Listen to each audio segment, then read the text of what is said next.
ஸ்ராத்தம் நடக்கும் பொழுது, நான் கான்ட்ராக்ட் ஸ்ராத்தத்தை பற்றி சொல்லலை, இப்போல்லாம் பித்திருக்கள் பக்ஷணத்தை பங்கு போட்டுக்கிறான்.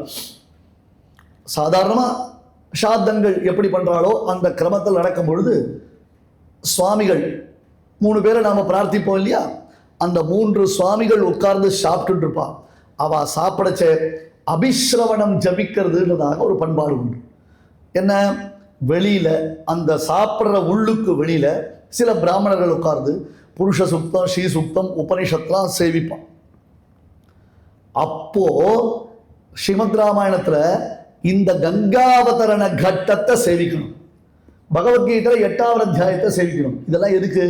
இதெல்லாம் பித்ருக்களுக்கு திருப்தியை உண்டாக்கும். நாம் செய்யக்கூடிய சாதத்துடைய சம்பூர்ணமான பலனை நமக்கு அளிக்கும்.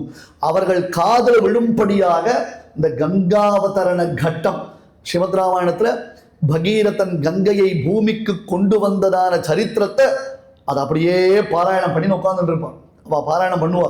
அப்போ சாப்பிட்றவா காதில் வேணும்.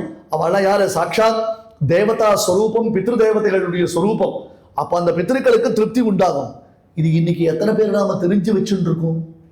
அப்படியே தெரிஞ்சு வச்சுட்டாலும் எத்தனை பேரால் நம்மளால் ப்ராக்டிஸில் கொண்டு வர முடியும்? ஏன்னா வருஷத்தில் ஒரு நாள் நாம் செய்யக்கூடிய பித்ருக்கர்மா அதுக்கே 1000 அலுப்பல் அலங்கல் பண்ணுறோம். எப்படி சார் பட்டிருக்கு, எப்படி சார் பட்டிருக்கு?